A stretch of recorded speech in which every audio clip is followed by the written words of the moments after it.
Hi guys, good morning, welcome back on फॉर्मा educational hub.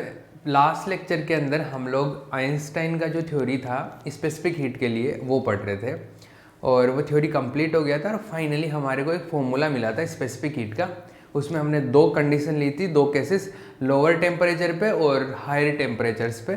तो वो दो कंडीशन हमने डिस्कस की थी और जो फॉर्मूला मिला था और उसके अकॉर्डिंग जो रिजल्ट्स मिले हैं वो रिजल्ट्स हायर टेम्परेचर पे तो ठीक है, हायर टेम्परेचर पे जो रिजल्ट्स मिलते हैं एक्चुअल में जो फॉर्मूला है सीवी का वो अपने पास मिला था कुछ इस तरीके से, थीटा ई बाई टी का whole square exponential theta E by T upon exponential theta E by T -1 का होल स्क्वायर, ये फॉर्मूला मिला था। हायर टेम्परेचर पे जो मिला था, हायर टेम्परेचर पे वो मिला था C V almost equals to 3R के इक्वल मिला था हायर टेम्परेचर पे। और जो लोअर टेम्परेचर पे मिला था, लोअर टेम्परेचर पे at lower temperature, higher temperature से मीन्स था कि higher temperature means theta E is very very less than comparatively T. इसका मतलब ये था हायर टेम्परेचर का, सॉरी यहाँ हायर टेम्परेचर का। ये थीटा ई जो है इसको आइंस्टाइन टेम्परेचर बोलते हैं, आइंस्टाइन टेम्परेचर। और इसमें हम लोग जो कंपैरिजन करते हैं वो थीटा ई और टी का करते हैं। तो टी का वैल्यू अगर थीटा ई के कंपैरिजन में ज़्यादा है तो ये कंडीशन होती है, और अगर ये उल्टा है तो ये आता है 3R theta E by T. ये अप्रोक्सीमेशन लेके हमने किया था और ये आता e to power minus theta E by T, कुछ इस तरीके से वैल्यू मिलता है ये, ठीक है। अब प्रैक्टिकली बात करें तो प्रैक्टिकली जो वैल्यू मिलता है हायर टेम्परेचर पे वो तो ठीक है 3R ये मिलता है, लेकिन लोअर टेम्परेचर पे जो जिसे टेम्परेचर पे डिपेंडेंस देखो, लोअर टेम्परेचर रेंज जो है उसमें टेम्परेचर पे डिपेंडेंस सीवी का जो है वो कुछ या तो इस वे में है या इस वे में है। लोअर टेम्परेचर पे ये ज़्यादा डोमिनेट करेगा, ये ज़्यादा प्रभावी रहेगा। तो लोअर टेम्परेचर पे अगर मैं बात करूं तो सीवी जो है वो टेम्परेचर पे कुछ इस तरीके से डिपेंडेंट है, इस तरीके से। जबकि प्रैक्टिकली या एक्सपेरिमेंटली जो रिजल्ट्स आते हैं उसमें जो सीवी है वो T2 पावर क्यूब या इस तरीके से डिपेंडेंट रहता है सीवी स्पेसिफिक हीट टेम्परेचर पे। और हमारे पास में जो रिजल्ट मिला है थ्योरेटिकली उसके हिसाब से ऐसा मिलता है। तो ये एक इसका क्या है, एक ड्रॉबैक है, ये कमी है इसका एक, ठीक है। एक तो ये, दूसरा चीज़, दो कमियां हैं इसकी, दो शॉर्ट कमिंग्स लिखेंगे हम इसके, दो ड्रॉबैक्स है। एक तो ये चीज़ की ये जो रिजल्ट मिला हाई टेम्परेचर पे ठीक है, लेकिन लोअर टेम्परेचर पे हम लोगों का स्पेसिफिसिटी कुछ इस वे में मिलता है और प्रैक्टिकली एक्सपेरिमेंटली जो मिलता है वो ऐसे मिलता है। तो एग्जैक्टली मैच नहीं करता, पैटर्न उस तरीके का रहता है लेकिन एग्जैक्टली मैच नहीं करता अपना रिजल्ट, ठीक है। दूसरा, आइंस्टीन ने जो माना कि आपका जो सॉलिड मटेरियल है उसके अंदर जो ओसिलेटर है, मतलब जो पार्टिकल क्या करते हैं, ओसिलेट करते हैं, तभी तो एनर्जी एक जगह से दूसरी जगह पे पास होती है, दोलन गति करते हैं। वो जो दोलन गति करते हैं, आइंस्टाइन ने जो एजम्पशंस लिए थे, शुरू में अभिधारणाएं ली थी, उनमें ये एक चीज़ ये मानी थी कि हर एक जो पार्टिकल होता है या एटम होता है वो स्वतंत्र दोलन गति करता है, फ्री ओसिलेटर की तरह बिहेव करता है। मतलब एक ओसिलेटर का इफेक्ट दूसरे से इंपैक्ट नहीं होता, दूसरे से अफेक्टेड नहीं है एक ओसिलेटर, इसका इफेक्ट दूसरे पे नहीं है, मतलब कपलिंग नहीं होगी, ओसिलेटर्स की कपलिंग नहीं होगी, एक का इफेक्ट दूसरे पे नहीं जाएगा एक के ओसिलेशन का। लेकिन प्रैक्टिकली तो ऐसा नहीं होता ना, एक ओसिलेट करेगा ये पास वाले को अफेक्ट करेगा तभी तो दूसरा ओसिलेट करेगा, फिर ये ओसिलेट करेगा ये पास वाले को ओसिलेट अफेक्ट करेगा तभी ये पास वाले को। तो इस तरीके से एनर्जी एक दूसरे को प्रभावित करते रहते हैं, अफेक्ट करते हैं। बट आइंस्टाइन ने जब थ्योरी बनाई तब उसने माना था कि अफेक्ट नहीं करते हैं, स्वतंत्र दोलन होते हैं, फ्री ऑसिलेशन होते हैं, जबकि फ्री नहीं होते हैं, ये कपल्ड ऑसिलेशन होता है। आई बात समझ? ऐसा इनने ये जो दो कमियां हैं वो है। तो हम लोग इसके अंदर क्या लिख रहे हैं, शॉर्ट कमिंग्स लिख रहे हैं इनके।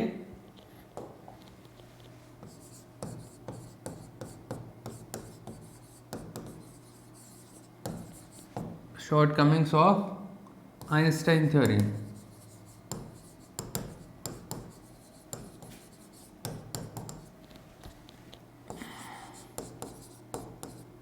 आइंस्टीन सिद्धांत की कमियां। क्या कमियां हैं? लिखो पहला तो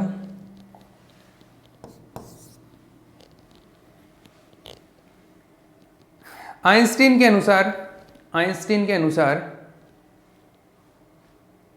ठोस पदार्थों में परमाणु स्वतंत्र दोलकों की भांति व्यवहार करते हैं। आइंस्टीन के अनुसार ठोस पदार्थों में परमाणु स्वतंत्र दोलकों की भांति व्यवहार करते हैं।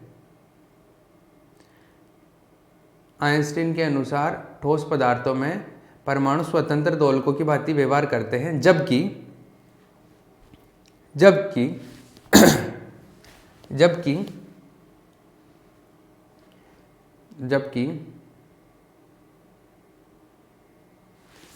प्रायोगिक रूप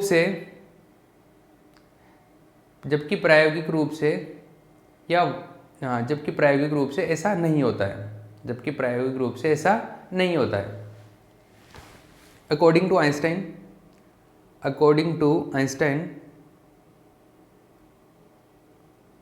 atoms of a solid material behave like free oscillator,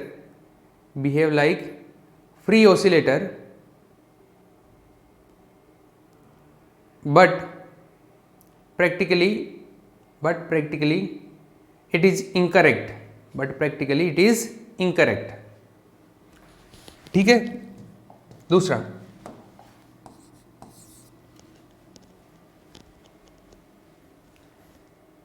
Einstein सिद्धांत के अनुसार निम्न ताप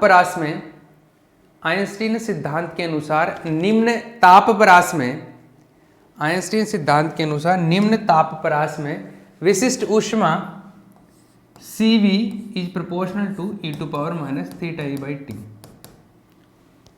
आइंस्टीन सिद्धांत के अनुसार निम्न ताप परास में विशिष्ट ऊष्मा Cv is proportional to this one. ये लिख लो, आइंस्टीन के अनुसार निम्न ताप परास में Cv विशिष्ट ऊष्मा ये ऐसे ये होती है। परंतु प्रायोगिक तथ्य के अनुसार Cv is proportional to T cube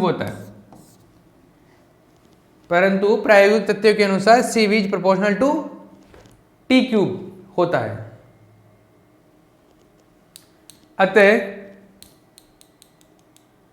अतः आइंस्टीन सिद्धांत उच्च ताप परास के लिए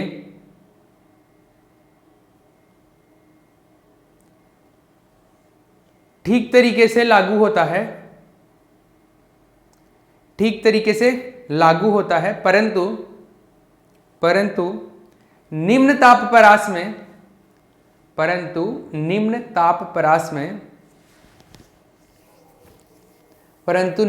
परास में is not correct.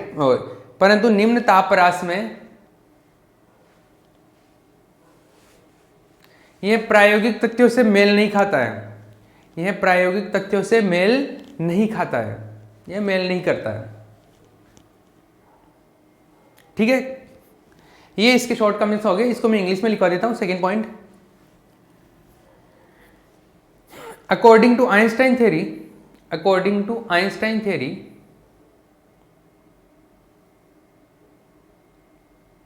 in lower temperature range specific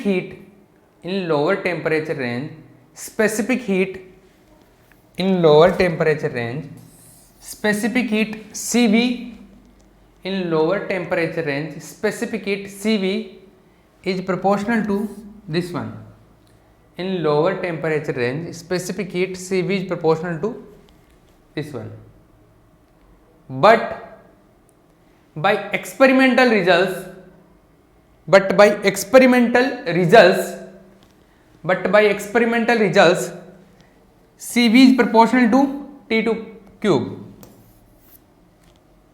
CV is proportional to T2 power cube. ठीक है,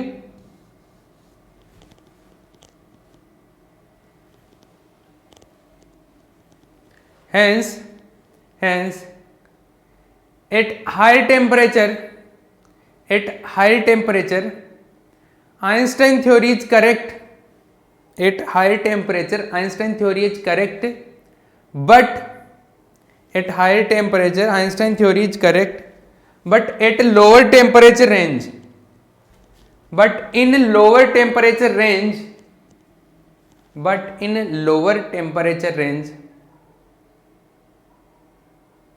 it does not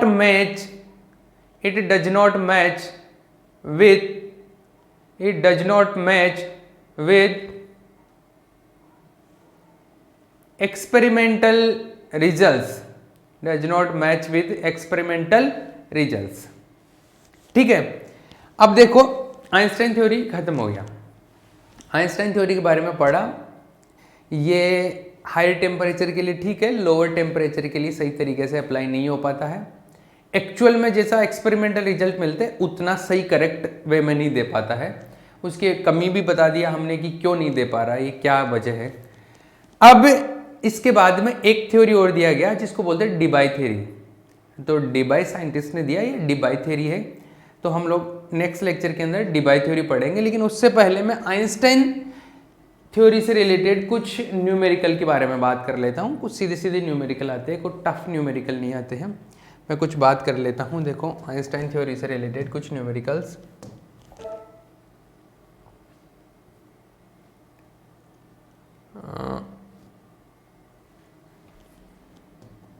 पैटर्न सिखाता हूँ. देखो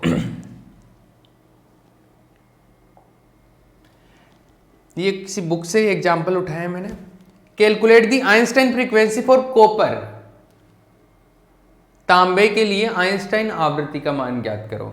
ये हिंदी में ऐसा है, ये ज़्यादा कुछ हिंदी या इंग्लिश का कोई फ़र्क नहीं है, 2-4 ही वर्ड लिखे हुए हैं तो इसका कोई फ़र्क नहीं पड़ेगा. आप तो देख लो. Calculate the Einstein frequency for copper. तांबे के लिए आइंस्टाइन आवृत्ति का मान ज्ञात करो.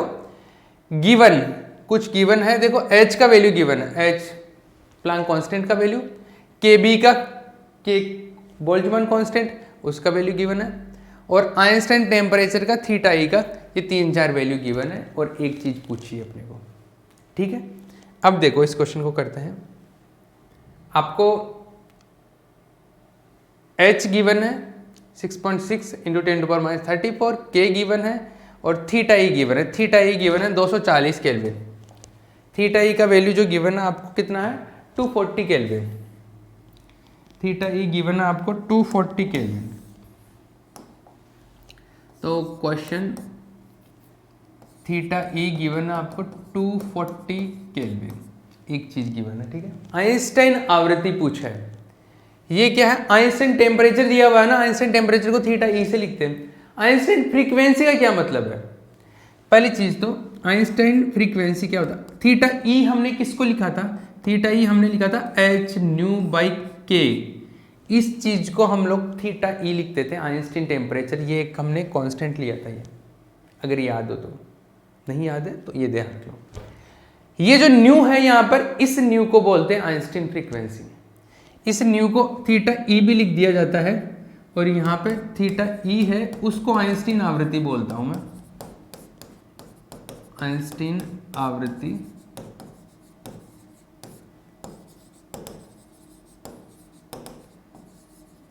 आइंस्टाइन फ्रीक्वेंसी है.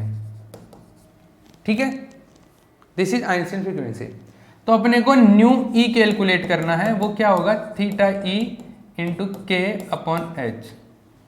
अब इसमें तो क्या ही बाकी रह गया, थीटा ई 240 केल्विन, K 1.38 × 10⁻23. ये K का वैल्यू होता है, वे तो वैल्यू याद रखने हैं वैसे तो.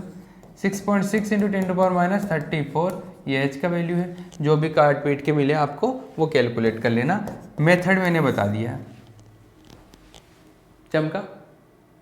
अरे इसमें तो कोई पंगा ही नहीं है ना, सिंपल सा क्वेश्चन है. आइंस्टाइन फ्रीक्वेंसी का फॉर्मूला, ये ध्यान रखना मेन चीज इसमें जो है ये है। आइंस्टाइन टेम्परेचर का फॉर्मूला ये होता है, तो आइंस्टाइन फ्रीक्वेंसी इसको बोलते हैं। ठीक है, क्लियर है? ये है इसका जो वैल्यू आता है, इसका कुछ आंसर आएगा 5 × 10⁻12 हर्ट्ज के अराउंड आ जाएगा। उससे फ़र्क नहीं पड़ता, वो तो आप कैलकुलेट कर लेना, इससे जो भी आएगा आ जाएगा वैल्यू। मैथमेटिकल वैल्यू कैलकुलेट करना मेरा टारगेट नहीं है, मेरा अप्रोच सिखाने का टारगेट है। मिल जाएगा ये। एक क्वेश्चन और करते हैं। ये क्वेश्चन हो गया। हिंदी वाले यहाँ पे लिख लेना कि आइंस्टाइन आवृत्ति का मान ज्ञात करो तांबे के लिए। और बाकी तो चीज़ें दी हुई है। आगे बात करते हैं, एक क्वेश्चन और बात करते हैं, एक क्वेश्चन की।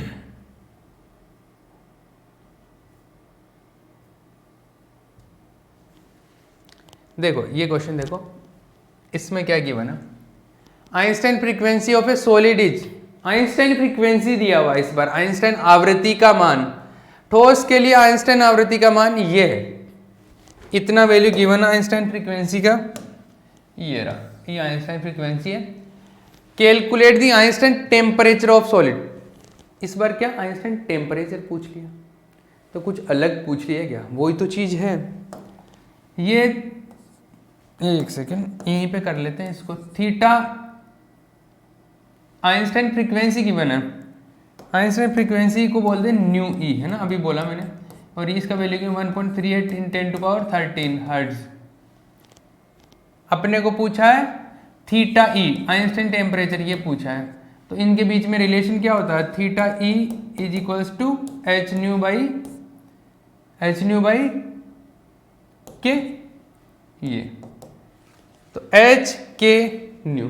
क्या प्रॉब्लम है यहाँ पे? एच का वैल्यू क्या होता है? 6.6 × 10⁻34। के का वैल्यू क्या होता है?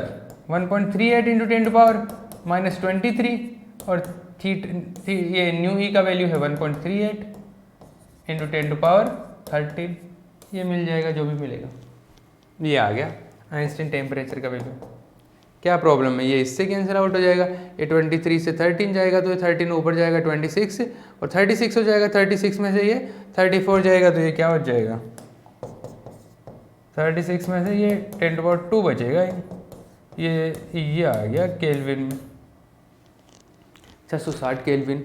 ये आ गया क्या? ये कैंसिल आउट है 23, 26, 36। ठीक है, ये वैल्यू मिल गया थीटा ई का। तो क्या प्रॉब्लम है इसमें? पंगा क्या है? बस एक ये फॉर्मूला ध्यान रखना है कि इसमें ये क्या क्या टर्म्स है।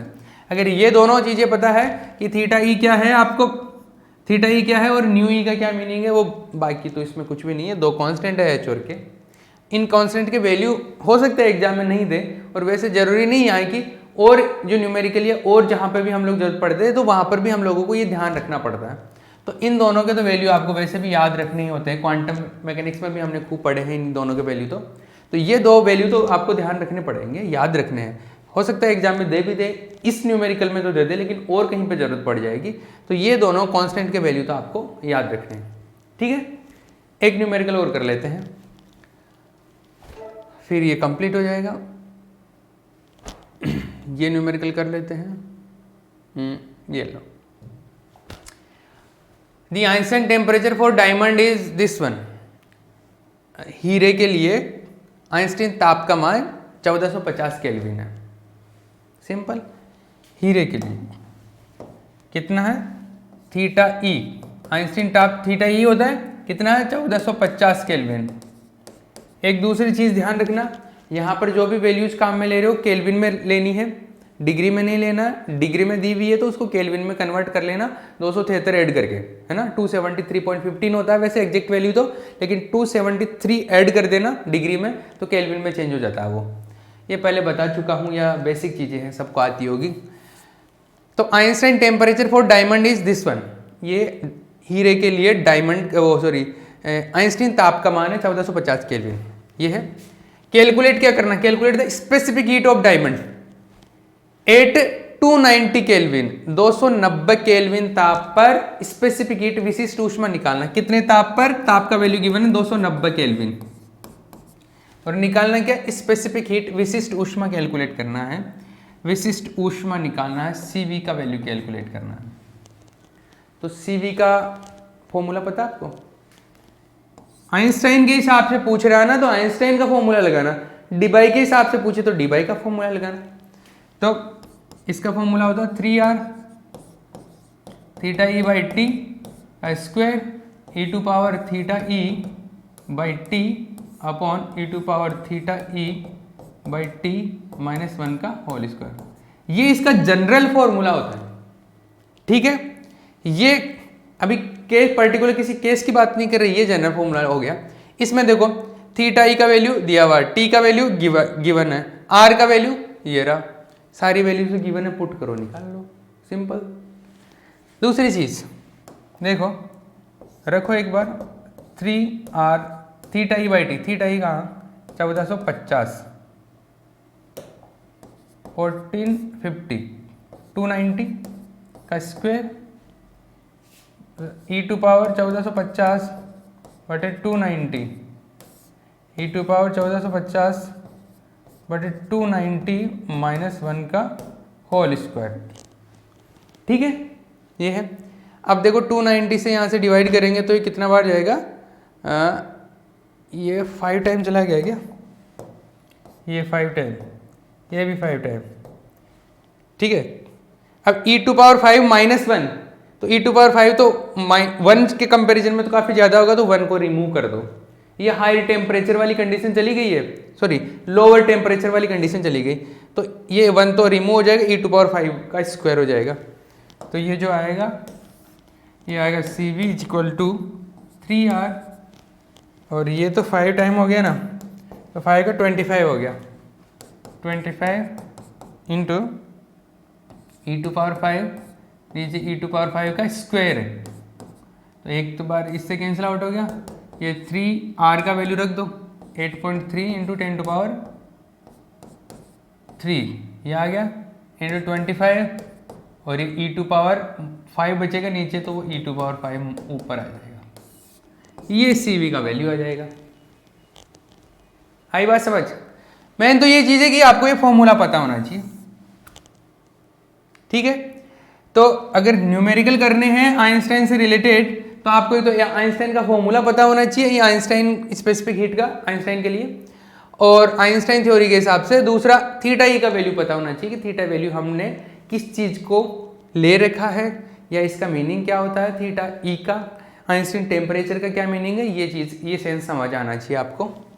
ये कंप्लीट हो गया है, इसमें कोई बड़ा पंगा नहीं है, सिंपल सा एक फॉर्मूला पता हो तो आपको वैल्यू पुट करने हैं। तो BSc का यही लेवल है, BSc में इसी टाइप की चीज़ें पूछी जाती है, न्यूमेरिकल इसी लेवल के आते हैं, इससे ज़्यादा कुछ ऐसा बड़ा पंगा है नहीं। ये कंप्लीट हो गया है आइंस्टाइन थ्योरी। इसके बाद में डीबाई थ्योरी आता है, तो डीबाई ने एक अलग फॉर्मूला दिया, उसने स्पेसिफिक हीट के लिए कुछ अलग अजम्पशंस लिए, फिर उसका डेरिवेशन होगा, फिर लास्ट में हम जाके पढ़ेंगे कि अच्छा ये इस तरीके से। तो डीबाई थ्योरी को हम लोग पढ़ेंगे इसके बाद में नेक्स्ट लेक्चर में। ये कंप्लीट हो गया आइंस्टाइन थ्योरी, इसकी कमियां, शॉर्टकमिंग्स, इसके थ्रो ड्रॉबैक्स वगैरह कंप्लीट हो गया, न्यूमेरिकल भी हो गया इसके ऊपर। नेक्स्ट लेक्चर के अंदर हम लोग डीबाई थ्योरी स्टार्ट करेंगे, ठीक है। ओके, छाप लेना ही है। और हिंदी मीडियम वाले ये देखो, इनमें न्यूमेरिकल्स में ज़्यादा लैंग्वेज नहीं है, तो एक दो लाइन हिंदी की लिख लेना। जैसे the Einstein temperature of diamond is ये है, तो हीरे का आइंस्टीन ताप का मान ये है, और बाकी चीज़ें सिंपल सा लैंग्वेज है, इतना तो आता है आप लोगों को, तो लिख लेना इसको। क्लियर? ओके।